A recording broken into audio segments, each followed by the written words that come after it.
खुलुमबाय लोगोफोर, गोजोन फुंबिलि बयनिसिमबो। नोंथांमोनखौ डियार ब्रह्म चेनेलाव आरो फिन खेबसेबाव बयखौबो बरायनाय बावहरग्रोनाय जाबाय। आं दिनै नोंथांमोननि सिगाङाव आरोबाव माखासे सानसेनि खौरां लानानै फैबावलायबाय। आसा खालामो नोंथांमोनहा खौरांखौ खोनासंनानै मोजां मोनगोन। दिनैनि गाहाय रादाबफोराव दङ। एबसुनि आफादगिरिया कार्बि आंलं हिंसानि सायाव दुखु फोरमायदों। क'क्राझार मिरुआ जेडबलइ आरो नीटआव जाफुंसार जानायनि थाखाय हिन्जावसाफोरखौ मान होयो। तिनिसुकियायाव मोब्लिबजों जोखोम जानाय उन्दै गथ'नि नखरनो 4 लाख रां अनसुंथाइ होनाय जादों। इजर'आ आमेरिकानि मोनसे कम्पानिनि थाखाय बयनिख्रुइ देरसिन फालांगियारि एलइअ फोनांजाब सेटेलाइट हगारो। आसाम फरायसा हान्जाया सोरखारखौ सांग्रांथि होदों। एसटिनि मानदान्दा हो नङाब्ला भट खोमानायनि खैफोद। आसाम सिएमआ साहा बागाननि लाइमोनफोरनो थिसनथाइ लाइजाम राननानै होयो। रनज पेगुआ आदिबासि दैदेनगिरिफोरखौ लोगो हमहोयो। एसटि स्टेटास गोजोन गोरोबथानि सायाव सावरायो। दानिया फैदो आबुं रादाबाव। एबसुनि आफादगिरिया कार्बि आंलं हिंसानि सायाव दुखु फोरमायदों। एबसुनि आफादगिरि दिपेन बर' बिथाङा मंगलबारखालि 22 आरो 23 दिसेम्बरखालि कार्बि आंलंआव जानाय हिंसायारि जाथायनि सायाव गोख्रों दुखु मोननाय फोरमायो, जायनि जाहोनाव सानै सुबुंनि जिउ खहा जायो आरो गोबां रैखाथि हान्जाफोरा जखम जायो। क'क्राझारनि बड'फा हाउसआव जानाय खौरांगिरि मेलाव बर'आ बे जाथायखौ जोबोद दुखु गोनां होननानै बुङो आरो कार्बि आंलंनि सुबुंफोरजों खौसेथि फोरमायदों। बिथाङा ओनसोलनि थागिबि सुबुंफोरखौ गावसोरनि सिनायथि आरो मोनथायफोरखौ रैखाथि होनो थाखाय खौसे थानो खावलायो। बर' बिथाङा बुङो दि भिजिआर हाखौ रैखाथि होनो थाखाय 13 सान अहिंसा उखैहाब सोमावसारनायाव थानाय सोमावसारगिरिफोरजों बिबानगिरिफोरा थि समावनो सावरायज्लायोमोनब्ला हिंसानिफ्राय बारग'नो हागौमोन। बिथाङा दाबि खालामदों दि 22 दिसेम्बरखालि फुङाव उखैहाब सोमावसारगिरिफोरखौ लांनाय जादोंमोन, जायनि जाहोनाव गोनो गोथो आरो दावराव-दावसि सोमजिदोंमोन। थाबैनो सावरायनो खावलायनानै बर'आ बुङो दि सोमावसारनाया सुबुंखान्थियारि दं। बिथाङा बेखौबो बुंदों दि हा पाट्टाखौ खालि थागिबि थागिरिफोरनोल' होनाय जानांगौ, आयेन बेरेखा नोगोरारिफोरनो नङा। नैथि खौराङाव दङ। क'क्राझार मिरुआ जेडबलइ आरो नीटआव जाफुंसार जानायनि थाखाय हिन्जावसाफोरखौ मान होयो। पिएम श्री जवाहर नवोदय विद्यालय क'क्राझारआ जेडबलइ आरो नीट 2025 आनजादाव उथ्रिसारनाय फरायसाफोरखौ मान बावनो थाखाय मोनसे मान बावनाय फोरबो खुंदों। बे हाबाफारिया सा-सानजा ओनसोलनि हिन्जावसाफोरनि थाखाय सेन्टार अफ एक्सेलेन्स फोरोंथाय हाबाफारिनि आरोबाव मोनसे जाफुंसार बोसोरखौ दिन्थियो।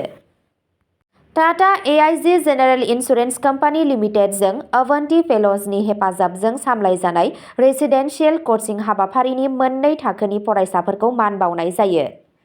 टाटा एआइजिनि गाहाय अपारेशन अफिसार मालपा देबि महारानाया गाहाय आलासि महरै बाहागो लादों आरो समावेशी सोलोंथाइखौ जौगाहोनायाव फरायसालिनि बिहोमानि थाखाय बाख्नायदों। बे हाबाफारिनि गेजेरजों सा-सानजा ओनसोलनि मोन 8 हादोरसाफोरनि नवोदया बिद्यालयनिफ्राय बोसोरफ्रोमबो सा 40 हिन्जावसाफोरखौ सायख'नाय जायो आरो बादायारि आनजादफोरनि थाखाय बेसेन नाङै फोरोंथाय होनाय जायो। बुंथिगिरि बिथाङा बुङो दि क'क्राझार मिरुआ पिएम श्री जेएनबि खान्थिनि सिङाव भारतनि गिबिसिन अल गार्लस सेन्टार अफ एक्सेलेन्स। बे हाबाफारिया नर्थ इस्ट सिएसआर फराम बान्था 2024 जों लोगोसे हादोरनां सिनायथि मोननो हादों। थामथि खौराङाव दङ। तिनिसुकियायाव मोब्लिबजों जोखोम जानाय उन्दै गथ'नि नखरनो 4 लाख रां अनसुंथाइ होनाय जादों। मोब्लिब गोहोजों भुगिनांनाय नखरनो 4 लाख रां अनसुंथाइ होबाय। आसाम सरकारा तिनिसुकिया जिल्लायाव मोब्लिब बोजानायजों जिउ खोमानाय 11 बोसोर बैसोनि जावेद खाननि नखरनो 4 लाख रांनि अनसुंथाइ होदों। बे चेकखौ 24 दिसेम्बरखालि गथायना होनाय जादों। बे जाथाया सेप्तेम्बर दानाव मार्घेरिटा पुलिस थानानि सिङाव थानाय तेलकाट बस्तियाव जादों। खौरां मोननाय बादिब्ला जावेदआ इनजुर गाखोबाय थानाय समाव 11 केभि मोब्लिबारि लाइनजों नांज्लायो आरो लोगो लोगो जिउ गोमायो। मार्घेरिटा एमएलए भास्कर शर्माया बोलि जानांनाय सुबुंनि न'आव नामदां कलियरीआव थांनानै चेकखौ गथायना होयो। मोब्लिब बिफाननि मावख'गिरि आरो जायगानि दैदेनगिरिफोराबो नुजाथिदों। एमएलए बिथाङा दुखु मोननाय नखरनो दुखु फोरमायो आरो हेफाजाब होनायनि खोथा होयो। ब्रैथि खौराङाव दङ इजर'आ आमेरिकानि मोनसे कम्पानिनि थाखाय बयनिख्रुइ देरसिन फालांगियारि एलइअ फोनांजाब सेटेलाइट हगारो। इजर'आ आमेरिकानि मोनसे कम्पानिनि थाखाय देरसिन फालांगियारि सेटेलाइट हगारदों। भारतनि अख्रांमा एजेन्सि इजर'आ 24 दिसेम्बर 2025आव ब्लुबार्ड ब्लक 2 मुंनि मोनसे गिदिर फोनांजाब उपग्रहखौ ल' अर्थ अरबिट (LEOआव जाफुंसारै हगारना होयो। बे ग्रहसाखौ भारतनि गिलिर लिफ्ट रकेट LVM-3M6 जों श्रीहरिक'टानि सतीश धवन स्पेस सेन्टारनिफ्राय लांनाय जादों। बे ग्रहसाया आमेरिकानि मोनसे कम्पानि AST स्पेस मबाइलनि बिगोमा आरो बेयो मोनसे बुहुमनां नेटवार्कनि बाहागो जायनि थांखिया अख्रांमानिफ्राय थोंजोङै मबाइल फोनांजाबनाय जेरै 4G, 5G जगायनाय। ब्लुबार्ड ब्लक 2आ LEOआव दोनजानाय बयनिख्रुइ देरसिन फालांगियारि फोनांजाब सेटेलाइट आरो इजर'नि फालांगियारि दालाय NSIL आरो आमेरिका कम्पानिनि गेजेराव मोनसे फालांगियारि गोरोबथानि सिङाव लन्च खालामनाय जादों। बे मिशनआ फालांगियारि सेटेलाइट लन्च आरो बुहुमनां अख्रांमा हाथायाव भारतनि थाथायखौ बांहोयो। बाथि खौराङाव दङ आसाम फरायसा हान्जाया सरकारखौ सांग्रांथि होदों। STनि मानदान्दा हो नङाब्ला भट खोमानायनि खैफोद। सेन्ट्रेल आसाम अल क'टस राजबंशी फरायसा आफाद मुंनि फरायसा आफादआ आसाम सोरखारखौ हुमखि होदों दि जुदि बिसायख'थिनि सिगां मोन 6 थागिबि हारिफोरनो शेड्युल ट्राइब STनि मान होनो दाबि खालामनायखौ आबुं खालामाब्ला फैबाय थानाय बिसायख'थियाव हेफाजाब खोमाना लानो हागौ। बिथांमोनहा गिबि मन्थ्रि हिमन्त बिश्व शर्मानि बिबुंथिनि सायाव फिननाय होगासिनो दं दि मोन 6 हारिफोर फारियै टाई, आहम, चुटिया, क'टस राजबंशी, मटक, मरान आरो साहा ट्राइबफोरखौ बिसायख'थिनि उनाव थि खान्थि आबुं जानायनि उनावसो ST मानदान्दा होनाय जागोन। फरायसाफोरा बुंदों दि गोबाव जानायनि जाहोनाव गोसो बायदों आरो सरकारा गावनि समायफोरखौ मावफुंनायाव फेलें जादों होनना अजद होयो। बिथांमोनहा बेखौबो बुङो दि जुदि STनि थाखोखौ थाबैनो होआब्ला फैगौ बिसायख'थियाव बे हारिफोरा माबोरै भट होगोन बेनि सायाव गोहोम गोग्लैनो हागौ।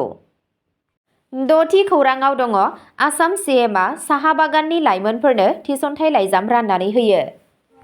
आसाम चिफ मिनिस्टार हिमन्त बिश्व शर्माया 24 दिसेम्बर खालि खुंनाय मोनसे हाबाफारियाव सावस्रि बिफाननि सिङाव साख्रि मोननो थाखाय साहा बागान हारिनि सा 215 लाइमोनफोरनो थिसनथाइ लाइजाम रानना होयो। हादोरसायाव सावस्रि सिबिथायखौ गोख्रों खालामनो थाखाय सायख'जानाय बिजाथिफोरखौ गुबुन गुबुन मासिफोराव थिसननाय जादों। बे हाबाफारियाव बाहागो लानानै गिबि मन्थ्रिया बुङो दि आसाम गभर्नमेन्टआ समाजनि गासै थाखोफोर, गुबैयै साहा बागान ओनसोलनि लाइमोनफोरनो मोजां आरो पारदर्शी साख्रिनि खाबु होनो थाखाय वचनबद्ध दं। बिथाङा बुङो दि बे थिसनथाइफोरा देहा जोथोननि राहाखौ जौगाहोनायाव मदद खालामनायनि अनगायैबो गोबां नखरफोरनि रांखान्थियारि दिदोमथि लाबोगोन। गिबि मन्थ्रिया सरकारि साख्रियाव रिजार्भेसन आरो सोलोंथाइ आरो सावस्रिनि थाखाय साबसिन खाबुखौ लानायजों लोगोसे साहा बागान हारिनि जौगाखांनायनि थाखाय सोरखारा लानाय राहाफोरखौबो फोरमायदों। बे हाबाफारियाव मन्थ्रि, सावस्रि बिफाननि गोजौ थाखोनि मावख'गिरि आरो साहा बागान हारिनि थान्दैफोरा बाहागो लादों। स्निथि खौराङाव दङ रनज पेगुआ आदिबासी दैदेनगिरिफोरखौ लोगो हमहोयो। ST स्टेटास गोजोन गोरोबथानि सायाव सावरायो। रनज पेगुआ आदिबासी दैदेनगिरिफोरखौ लोगो हमदों। STनि थाथाय आरो गोजोन गोरोबथानि सायावबो सावरायदों। आसाम केबिनेट गोजौ सोलोंथाइ, फरायसालि सोलोंथाइ आरो ट्राइबेल बिफाननि मन्थ्रि रनज पेगुआ 24 दिसेम्बर खालि जनता भवनाव हादोरसानि गासै आदिबासी गाहाय आफादफोरनि थान्दैफोर आरो आदिबासी गोजोन गोरोबथानि सागानगिरिफोरखौ लोगो हमहोयो। बे जथुम्मायाव 2022 मायथाइनि त्रिपक्षीय आदिबासी गोजोन गोरोबथानि सिङाव ST प्लेन्सनि थामोनथानि दाबि आरो मोन 36 थागिबि हारिफोरखौ रोखा सिनायथि होनायनि सायाव नोजोर होनाय जादों। मोन 6 ट्राइबेल हारिनि थाखो राननायनि सायाव मन्थ्रि हान्जानि रिपर्टखौबो नायफामफिननाय जायो। आदिबासी थान्दैफोरा बुङो दि बिथांमोननि दाबिखौ हेफाजाब होनो थाखाय गासै मोन 36 हारिफोरनि सायाव फोथारनि सायाव बिथा खालामनानै मोनसे सानखान्थियारि रिपर्ट थाबैनो गथायनाय जागोन। बै सानखालिनो पेगुआ सोलोंथाइ बिफान आरो बड' कछारी अनसाइ गावखुंथाइ आफादजों आरोबाव मोनसे जथुमखौ दैदेनो। गामिनि थालांनाय फोसावनायफोर, मावफारियाफोरनि गोनांथि, रां राननाय, बर' गामिफोरखौ सोफादेरनाय आरो सोलोंथाइजों सोमोन्दो गोनां आयदाफोरनि सायाव सावरायनाय जायो। अब्ला दिनैनि खौराङा एसेनोसै। नोंथांमोनहा सानफ्रोमबो फुंबिलि समाव बेबादिनो गोदान खौरांनि आपडेट मोननो थाखाय चेनेलखौ साबस्क्राइब खालामनानै लादो आरो खौरांखौ खोनासंनानै मोजां मोनोब्ला अन्नानै लाइक, शेयार आरो कमेन्टबो खालामनानै होलांब्लानो जाबाय। गोजोन्थों।